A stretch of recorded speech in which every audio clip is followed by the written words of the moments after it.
Bismillahirrahmanirrahim. Assalamualaikum warahmatullahi wabarakatuh. Salam sejahtera untuk kita semua. Semoga kita selalu dirahmati oleh Allah Subhanahu wa Ta'ala. Perkenalkan, nama saya Tribundan Kris Winarso, SPD MPD, salah satu dosen Prodi Informatika Fakultas Teknik Komputer Universitas Cokro Aminoto Palopo. Video ini saya buat sebagai bentuk pernyataan diri dalam unjuk kerja Tridharma Perguruan Tinggi atau PDD UKT PT tahun 2025. Pada video ini berisikan tentang penjabaran dan implementasi rencana pembelajaran semester atau yang biasa kita kenal dengan RPS untuk mata kuliah dasar-dasar statistika yang saya ambil. Video ini memaparkan terkait bagaimana RPS dijabarkan ke dalam kegiatan pembelajaran perkuliahan secara nyata, di mana menunjukkan capaian pembelajaran, metode dan penilaian, serta memberikan gambaran terkait penggunaan metode penemuan terbimbing dengan model pembelajaran Small Group Discussion pada demonstrasi pelaksanaan Tridharma khususnya pada bidang pengajaran. Mata kuliah dasar-dasar statistika merupakan mata kuliah wajib universitas yang memiliki bobot SKS sebanyak 2 SKS. Mata kuliah ini disusun untuk menguasai konsep teoritis tentang dasar-dasar statistika serta mengaplikasikan konsep dasar statistika sehingga mendukung dalam menyelesaikan tugas akhir khususnya dalam bidang penelitian. Adapun capaian pembelajaran, prodi yang diharapkan dari segi sikap menunjukkan sikap bertanggung jawab atas pekerjaan di bidang keahliannya secara mandiri. Dari segi pengetahuan, menguasai konsep yang diperlukan untuk studi berikutnya. Dari segi keterampilan umum, mampu mengambil keputusan secara tepat dalam konteks penyelesaian masalah di bidang keahliannya berdasarkan hasil analisis informasi. Dari segi keterampilan khusus, mampu mengaplikasikan konsep matematika dan statistika yang diperlukan untuk melaksanakan pembelajaran di satuan pendidikan. Capaian pembelajaran mata kuliah yang diharapkan yakni yang pertama, menunjukkan sikap bertanggung jawab atas pekerjaan di bidang keahliannya secara mandiri. Yang kedua, menguasai konsep teoritis tentang dasar-dasar statistika. Yang ketiga, mampu mengambil keputusan secara tepat dalam konteks penyelesaian masalah di bidang keahliannya berdasarkan hasil analisis informasi. Yang keempat, mampu mengaplikasikan konsep dasar statistika sehingga mendukung dalam menyelesaikan tugas akhir. Adapun pokok bahasan mata kuliah ini diantaranya pengertian pada statistika, distribusi frekuensi dan penggunaannya, ukuran pemusatan dan ukuran penyebaran, probabilitas dan pencacahan ruang sampel, distribusi diskrit dan kontinu, hipergeometrik, binomial, Poisson, normal, T, dan Z. Secara lebih rinci, perkuliahan dibagi ke dalam 16 kali tatap muka atau pertemuan. Kegiatan dimulai dengan memberikan penjelasan terkait tentang konsep-konsep statistika dan konsep penjumlahan. Di minggu kedua dan ketiga, membahas terkait tentang distribusi frekuensi dan mengetahui teknik ataupun cara menyajikan data. Pada pertemuan keempat hingga pertemuan keenam, membahas cara menghitung dari bagian-bagian ukuran pemusatan ataupun ukuran penyebaran. Di pertemuan ke-7 dan pertemuan ke-9 membahas terkait tentang konsep dasar probabilitas dan pencacahan ruang sampel. Adapun ujian tengah semester dilaksanakan pada pekan ke-8 atau pada pertemuan ke-8. Di pertemuan ke-10 hingga ke pertemuan 15 menjelaskan terkait distribusi diskrit dan kontinu, distribusi hipergeometrik, distribusi binomial, distribusi Poisson, normal, T, dan Z. hingga di akhir pertemuan, di pertemuan ke-16, dilaksanakanlah ujian akhir semester. Dalam pembelajaran yang kami lakukan, kami juga menggunakan penilaian sebagai dasar pemberian nilai kepada mahasiswa-mahasiswa kami. Adapun penilaian dalam mata kuliah ini mencakup berbagai aspek, mulai dari kehadiran dengan bobot 20%, tugas dengan bobot 30%, yang dimana tugas ini terdapat tugas mandiri ataupun tugas kelompok. Yang ketiga, ujian tengah semester dengan bobot 25%. Yang keempat, ujian akhir semester dengan bobot 25%. Nah, berikut adalah kegiatan proses pembelajaran di dalam kelas. Bismillahirrahmanirrahim. Assalamualaikum warahmatullahi wabarakatuh. Waalaikumsalam. Ya, alhamdulillahirrahmanirrahim. Kita ketemu kembali. Puji syukur kita panjatkan kehadirat Tuhan Yang Maha Esa, di mana pada kesempatan hari ini kita masih berkumpul untuk bertemu terkait tentang mata kuliah dasar-dasar statistika. Ya. Sebelumnya Bapak mau tanya dulu, kabarnya bagaimana semuanya? Alhamdulillah semuanya. Mudah-mudahan sehat-sehat selalu ya. Jadi hari ini kita akan melanjutkan pembelajaran, tapi sebelumnya itu Bapak mau konfirmasi ada yang tidak hadir? Semuanya aman? Hadir semua? Hadir semua ya, oke. Ya, jadi sebelum pembelajaran dimulai, ada baiknya kita melakukan doa bersama dulu. Ya, silakan dimulai doa, kita mulai. Doa selesai? Ya. Oke, pada kesempatan hari ini kita akan melaksanakan pembelajaran dasar-dasar statistika, di mana sebelum kita menuju ke materi inti, Bapak mau konfirmasi terlebih dahulu. Kira-kira masih ada ingat materi sebelumnya? Ada yang ingat nggak? Ada? Oh ya, ada. Mungkin silakan Nur Aziza. Kalau distribusi frekuensi itu yang gimana deh? Apakah ada tahapannya nggak? Ada tahapannya. Tahapannya gimana? Ada 3 tahap.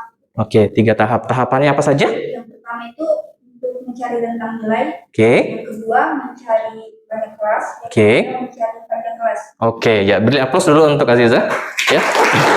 Jadi pada prinsipnya ketika kita mau menuju ke ukuran pemusatan data terkait tentang mean, median, modus, kita butuh salah satu ilmu terkait tentang cara membuat tabel distribusi frekuensi. Tadi sudah dijelaskan sama Nur Aziza sama temannya bahwa kita butuh 3 tahap tadi ya. Oke, sebelumnya Bapak mau konfirmasi lagi. Ini kan kita akan membahas terkait tentang mean, median, dan modus ya. Sekarang ini Bapak kasih sebuah pengibaratan ya. Seperti ini misalnya, kalian di rumah punya saudara, kalian bersaudara 2 orang. Ya, kalian bersaudara 2 orang. Kemudian orang tuanya punya uang 100.000. Ya, punyanya dapat 100.000 dari orang tuanya dapat 100.000 ya. Pertanyaannya, kalau misalnya kita harus dia bagi rata, kira-kira masing-masing dapat berapa? 50.000. Itulah konsep untuk kita menentukan mean atau yang biasa disebut dengan rata-rata ya, yang pertama. Yang kedua, kalau terkait median ya. Ya, terkait median itu ada yang pernah tahu median itu apa? Nilai tengah. Oke, nilai tengah. Di sana juga ada yang sebutnya ya, nilai tengah tadi ya. Kemudian kalau modus ada? Nilai apa? Nilai yang sering muncul. Oke, jadi itu akan kita bahas untuk pertemuan kita hari ini. Jadi tujuan pembelajaran kita hari ini tuh ada 3 ya. Yang pertama itu dapat menuliskan rumus rata-rata sekaligus menghitung rumus rata-rata, baik dia bentukannya dia data tunggal ataupun data berkelompok ya. Yang kedua itu kita menentukan rumus sekaligus menghitung dari median data tunggal sekaligus data berkelompok, dan yang ketiga itu kita menghitung rumus sekaligus mencek data terkait tentang data tunggal dan data berkelompok untuk modus ya, seperti itu. Kemudian untuk pembelajarannya, jadi pada hari ini kita ada 3 aspek ya. Yang aspek yang distribusi frekuensi sudah kita bahas pekan lalu ya. Jadi kita fokus di mean, median, dan modus ya. Seperti yang kalian tadi terangkan, seperti yang kalian bahasakan tadi, bahwa mean itu adalah nilai rata-rata ya. Jadi sebuah angka dibagi rata itu adalah mean secara garis besar. Kemudian ada yang namanya median, ya. Median itu adalah nilai dari nilai tengah dari sebuah data, ya. Jadi akan ada sebuah data nanti yang dimana datanya itu ketika kita klasifikasi maka kita ambil nilai tengahnya, maka itulah disebut dengan median. Kemudian yang terakhir ada yang namanya modus, ya. Modus, ya. Modus itu adalah nilai yang sering muncul, ya, sering muncul. Oke, kita bahas ya. Yang pertama ada yang namanya mean data tunggal, ya. Ini kita lihat di sini. Di tahapan mean data tunggal itu ada tiga langkah yang perlu kita terapkan. Yang pertama, kita hitung jumlah keseluruhan data. Yang kedua, setelah kita hitung jumlah datanya, kita hitung banyak datanya, ya. Yang terakhir, jumlah datanya dibagikan dengan banyak datanya sehingga menghasilkan nilai mean. Sekarang kita lihat kasusnya. Nah, ini kita lihat di sini. Ada sebuah kasus, ya. Ternyata di sebuah kasus pertama ini kita disuruh nentuin rata-rata data yang ada di bawahnya, ya. Langkah terakhir setelah dihitung jumlah keseluruhan data dan dihitung banyak data, maka kita bagikan. Nah, maka hasilnya seperti ini. 6, ya, sehingga diperoleh nilai rata-ratanya itu adalah 7, ya, seperti itu. Itu kalau kita bahas terkait mean data tunggal, ya. Tadi di tujuan kita juga membahas terkait tentang mean data berkelompok, ya. Nah, kita lihat mean data berkelompok. Di tampilan di sini kita memperlihatkan bahwa mean data kelompok itu ternyata ada 4 tahap. Tadi kita disuruh untuk membuat tabel distribusi frekuensi. Kita mau mempelajari terkait data berkelompok, baik mean, median ataupun modus, kita harus paham dulu terkait tentang tabel distribusi frekuensi. Ya, jadi langkah pertama yang dilakukan adalah membuat tabel distribusi frekuensinya. Kemudian yang kedua itu terkait tentang kita disuruh nentuin. Setelah nanti kita buat tabel, kita disuruh nentuin berapa nilai tengahnya. Kemudian yang ketiga, kita disuruh menghitung hasil kali nilai tengah atau tadi yang kita pakai XI, jumlah datanya itu ada berapa, ya. Oke. Kemudian yang terakhir, kita perlu menghitung hasil bagi dari sigma. Sigma itu adalah total keseluruhan, ya. Jadi kemudian nanti ditotalkan keseluruhan sehingga diperolehlah nilai sigma FI dikali XI. Oke, kita lihat contohnya ya. Ini contoh kasusnya, FI, ya, kalau sigma FI dikali XI 2471.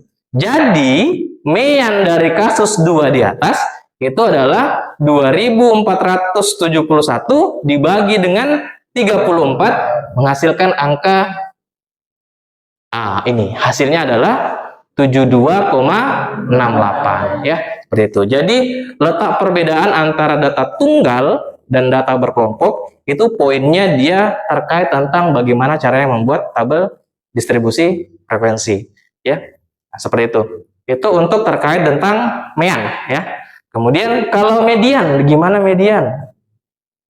Ini ada median data tunggal. Tadi kan kalian bilang ya bahwa median itu nilai tengah. Nah, sekarang ada kasus tuh di sana. Ada 7. Setelah diurutkan, baru kita nentuin nilai tengahnya berapa. Ya. Oh, ternyata benar juga. Ternyata mediannya memang 10. Ya. Nah, ini tandanya bahwa ini ada kasus 4. Kasus 4-nya datanya genap. Kalau yang di atas kan tadi datanya ganjil. Kita ngurutin, kita nggak dapat tengahnya ya? Ya, nggak dapat tengahnya. Jadi langkahnya kira-kira bagaimana? Nilai tengah ditambah dengan dua angka di tengah. Iya. Jumlah. Oke, ternyata dia temannya statementkan bahwa 2 angka yang ada di tengah itu dijumlahkan kemudian dibagi 2, betul, dibagi 2. 2 di tengah itu ada angka 9 sama angka 10. Nah, jadi 9-nya ditambah 10 kemudian dibagi 2. Maka diperoleh mediannya itu 9,5. Ini menandakan bahwa median tidak selamanya muncul, ya, pada datanya, ya. Oke, bagaimana kalau sekarang kita melihat mediannya datanya berkelompok? Itu ada di atas.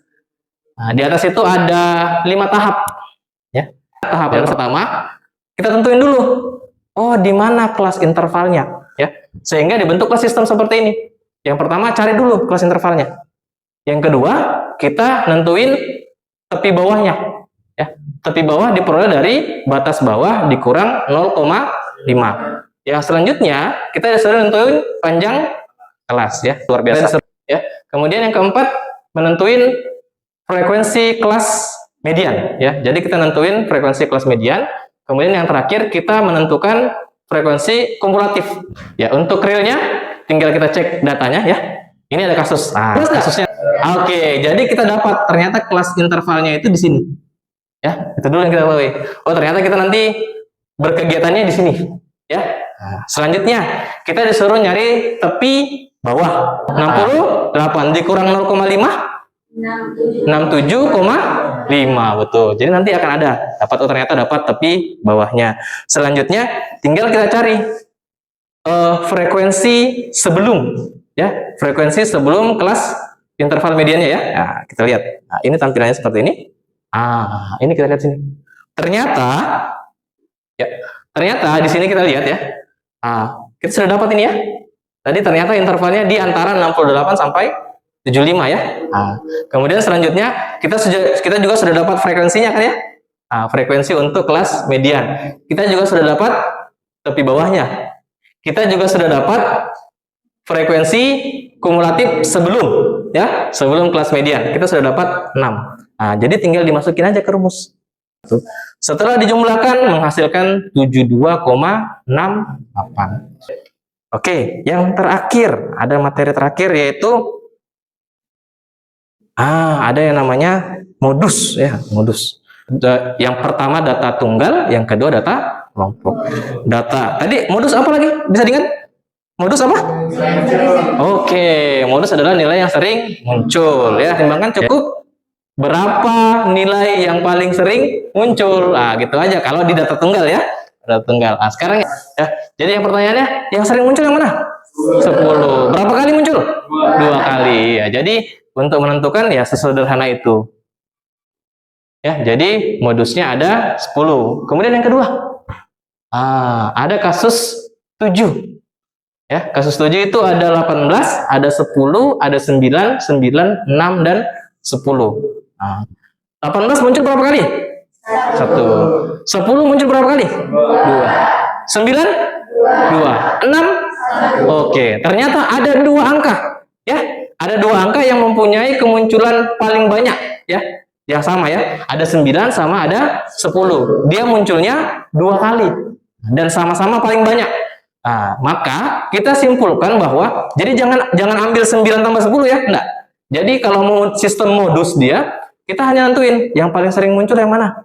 Kalau dia sering munculnya sama-sama, maka modusnya juga ada 2. Ya. Jadi kalau yang selanjutnya ada modus data berkelompok. Ini hampir tidak jauh beda dengan median yang tadi. Ya.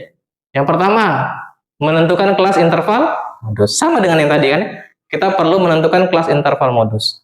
Yang kedua, kita perlu mencari tepi bawahnya. Ya, kelas bawah. Kita mencari tepi bawah. Sama dengan yang tadi ya.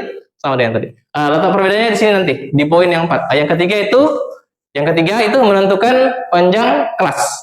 Yang terakhir kita nentuin frekuensi kelas modus dikurangi dengan frekuensi sebelum kelas modus ya, dan frekuensi kelas modus dikurangi dengan frekuensi setelah kelas modus.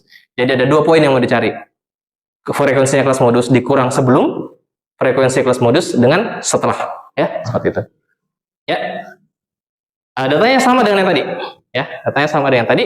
Sekarang kita mau cek, artinya frekuensinya banyak kan ya? Ya, sekarang kalau kalian lihat di situ, frekuensi yang paling banyak letak kelas intervalnya yang mana?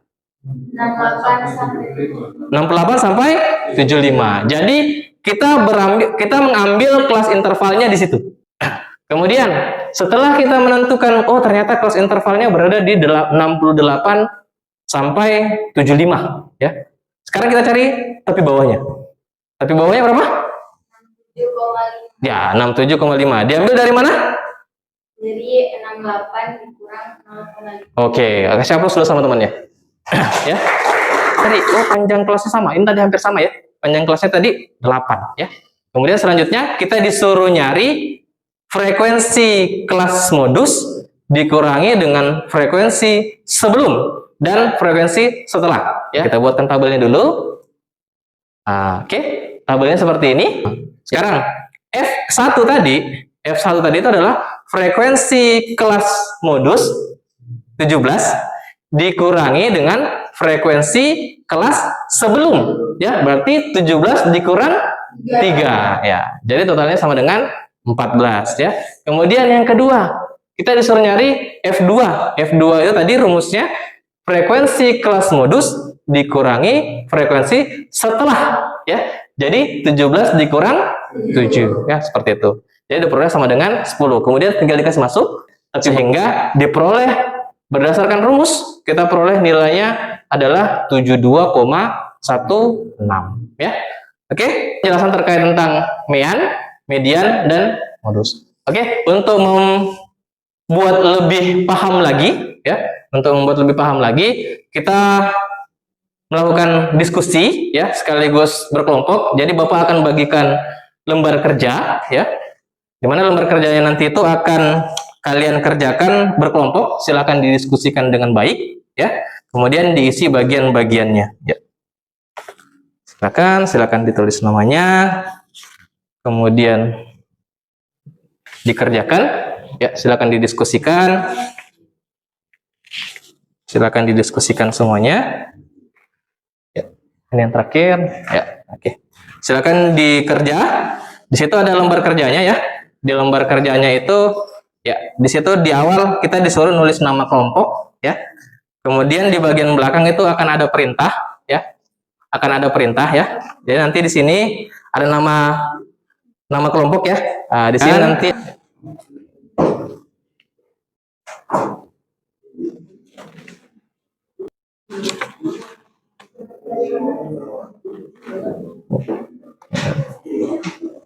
yang ini kan, ada kan? Yang ini, udah ada, ini. Nanti tinggal dicari di sini, ya, 79 sampai 75 itu ada berapa? Kan? Kalau kita hitung itu berapa? Dari sini ke sini berapa? Dari sini ke sini itu berapa? Jadi totalnya ada berapa, ya? Nanti gitu, ya. Gitu.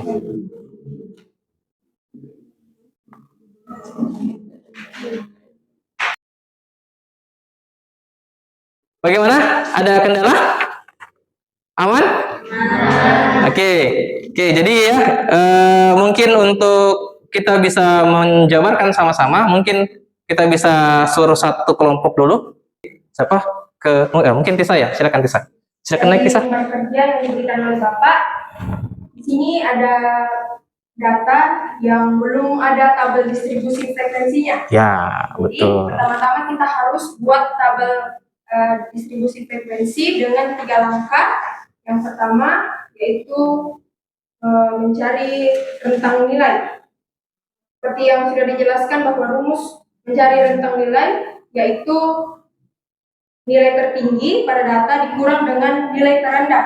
Ya. Sehingga pada data nilai tertingginya itu 99, nilai terendah itu 53, sehingga 99 dikurang 53 itu 46 data. Tadi dapat banyak datanya itu 50. Sehingga hasil dari banyak kelas yaitu 6,61 dan dapat dibulatkan menjadi 7. Dalam yang terakhir, kita mencari panjang kelas untuk membuat tabel distribusi dengan rumus tentang nilai dibagi banyak kelas. Tentang nilai yang didapat yaitu 46, banyak kelas yaitu 7, sehingga 46 dibagi 7 yaitu 6,6 dapat dibulatkan menjadi 7. Oke, kita berhenti di situ dulu, Tisa, ya. Teman-temannya ada yang berbeda dengan penjelasan yang tadi? Kira-kira? Kalau untuk terkait tentang di poin yang keempat, ya, di situ ada, kita kan memperoleh angka, tadi Tisa dapat angkanya 6,61, ya. Nah, Tisa tadi di situ membulatkan jadi 7. Dari soal nomor 1 sampai nomor 5 tadi itu kita sudah dapat, oh ternyata rentangnya sekian, ya, kemudian banyak kelasnya sekian, kemudian panjang kelasnya sekian. Jadi tugas selanjutnya apa yang harus dilakukan? Oke, silakan dilanjutkan. Ya.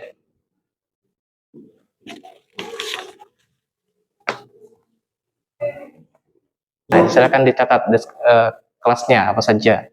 Kelas yang pertama yaitu 53. 53 sampai? Karena panjang kelasnya itu 7, jadi 53 ditambah 7 menghasilkan 59. Oke. Dan begitu seterusnya sampai angka tertentu. Oke. Oke, sekarang kita nentuin jumlah datanya. Oke. Menurutnya teman-teman kalau sudah dapat seperti ini, apa yang perlu kita lakukan? Apa yang mau dicari lagi? XI, ya betul. Jadi silakan dilanjutkan lagi Tisa. XI-nya yang kita mau cari. Untuk mencari nilai XI itu rumusnya nilai rendah ditambah nilai 29, nilai tepi bawah ditambah tepi atas, kemudian dibagi 2. Oke. Ya, hasilnya itu 56. Oke, setelah XI, apa lagi yang perlu dicari? Dikali XI. Oke, FI dikali XI. Oke, lanjutkan Tisa. Caranya tinggal kita kalikan saja FI dan 56. FI dan XI pertama 3 dikali 56, hasilnya itu 168. Dan begitu proses selanjutnya disuruh mencari nilai median atau rata-rata. Dan rumusnya yaitu sigma FI dikali XI dan sigma FI. Di sini kita perlu mencari nilai total dari FI dan FI kali XI. Ya, kira-kira ada yang beda enggak? Ada yang beda enggak? Ini kan terkadang kan kita biasanya kalau beda itu biasanya kan karena kita kan harus ngecek ini ya. Kita ngecek angkanya ya. Nah, tapi ada yang beda enggak? Aman? Oh, alhamdulillah. Berarti nilainya sama Tisa, berarti sama teman-teman yang lain ya Tisa ya. Oke. Ya. Jadi itu terkait penjelasan mata kuliah median, modus ya. Jadi Bapak simpulkan bahwa yang pertama bahwa median, modus itu mempunyai 2 karakter ya. Yang pertama dia bentukannya adalah data tunggal ya. Yang kedua bentukannya adalah data kelompok ya. Itu yang pertama. Yang kedua, untuk menentukan ketika dia datanya berkelompok, maka kita membutuhkan satu item penting yang namanya tabel distribusi frekuensi ya. Jadi kita wajib tahu tuh bagaimana caranya untuk menentukan tabel distribusi frekuensi. Yang terakhir, mungkin kita lebih ke poin untuk bisa memastikan secara pasti ya. Karena kan terkadang itu kita menggunakan, kan kita mengecek kayak tadi ini, tampilan LK-nya kan agak banyak datanya tuh ya. Agak banyak datanya, kita perlu memperhatikan satu persatu ya. Dia masuk frekuensi yang mana, interval yang mana ya, seperti itu. Sehingga kita bisa memastikan bahwa tabel frekuensi yang Anda buat, yang adik-adik buat itu bisa dipastikan bahwa itu sudah benar ya, seperti itu. Oke. Jadi untuk hari ini ya, mungkin kita cukupkan ya. Tapi sebelum itu Bapak mau sampaikan bahwa kenapa kita perlu mempelajari dasar-dasar statistika ini, khususnya terkait tentang median, modus ya. Karena pada prinsipnya ketika kalian memahami median, modus, itu akan berfungsi nantinya ketika kalian melakukan proses penelitian di semester akhir ya. Karena nanti di semester akhir kita perlu mencari ada yang namanya data deskriptif ya. Yang data deskriptif itu membutuhkan ada yang namanya median, ada yang namanya median, ada yang namanya modus ya. Bahkan nanti kalau ada berkembang lagi kalian mempelajari ada namanya standar deviasi dan lain-lain sebagainya ya. Oke, mungkin saya rasa cukup ya untuk pertemuan kita hari ini. Insya Allah kita akan ketemu kembali pekan depan ya. Pekan depan kita akan membahas lanjutan dari ini ya. Mungkin nanti kita akan bahas terkait tentang persentil, kuartil, desil ya. Oke, mungkin cukup untuk pertemuan kita hari ini. Bapak akhiri dengan ucapan billahi taufik wal hidayah. Assalamualaikum warahmatullahi wabarakatuh. Waalaikumsalam warahmatullahi wabarakatuh. Demikianlah video proses pembelajaran yang telah dilaksanakan. Semoga video ini menjadi pertimbangan yang baik dalam pemenuhan syarat sertifikasi dosen tahun 2025. Terima kasih. Kami ucapkan billahi taufik wal hidayah. Wassalamualaikum warahmatullahi wabarakatuh.